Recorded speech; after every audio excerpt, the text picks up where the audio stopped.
12-year-old girl vanishes. 7 days later, cops stunned by who they find her with. Hundreds of arms push past the trees. Beams of light flashed across the field. The same name was called again and again: Sandra. A sickening feeling swelled in Roberta's stomach as she stopped running. Bodies brushed against her as they continued into the maze of corn. Everything looked the same. Everything was the same. It had been days since she last saw her daughter.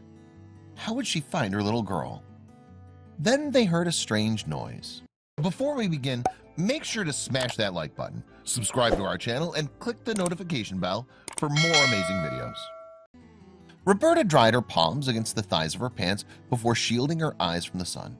She'd just finished washing up from dinner when silence descended. Usually she could hear the screams and giggles of young Sandra as she played with her beloved pet terrier. Her gaze scanned the yard. Nothing. Where was Sandra? Sandra was always fond of hide and seek on the family game farm. Roberta checked her daughter's favorite hiding spots: behind the car, under the hay. Nothing. She slapped her hands and whistled, expecting their dog to run to her side. But she was just met with the rustling of the trees. Four-legged Spot usually came to her call every single time. Something was wrong. Roberta ran inside their house and pounded up the stairs. She drew every curtain in every room, searched under every bed, checked in every wardrobe, inspected the space behind every door. Sandra was nowhere to be found. Roberta's mind went into overdrive. Had someone taken her? Was she hurt? Was she in pain? And where was their little Yorkie? Roberta wasted no time. She immediately dialed 911, her hand shaking as she punched the numbers. She held onto the counter, trembling as she told the police the few things she knew. Sandra was missing, all alone, and more than likely in danger. A constant flow of tears streamed down Roberta's face. Why did she take her eyes off her? Word quickly spread of young Sandra. After Roberta's initial call, more than 100 volunteers and police officers showed up at their family game farm. Flashlights were found and brought to the property as night fell. Jackets were put on backs as they prepared for the night ahead. Kind words of optimism made their way to Roberta. But nothing helped. How could she ever forgive herself? It was stressful and emotional. We were all out there just walking back and forth from one end to the other, yelling her name, explained family friend Jan. Days went by. Friends, family, neighbors, strangers, and law enforcement searched. Bodies walked back and forth, bumping into one another, calling for Sandra. Delirious from exhaustion, Roberta pushed on, dragging each leg forward, ignoring the burning in her calves. But then the unimaginable happened. On the 7th day, lights began to fade one by one. In the distance, the flickers diminished like dying fireflies.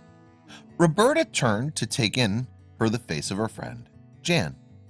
His face slowly disappeared and they were left in darkness. She could hear her heart pounding in her ears. You don't hear well in the fields either. So when someone's yelling your name, you hear them, but you don't know where it's coming from, a volunteer explained. Roberta slapped the torch off her hand. Nothing. Cries escaped her mouth. Then the sheriff's office decided to end the search for the night. Roberta didn't sleep that night. Instead, she stayed awake, worrying about her little girl, jumping at every sound, hoping it was her.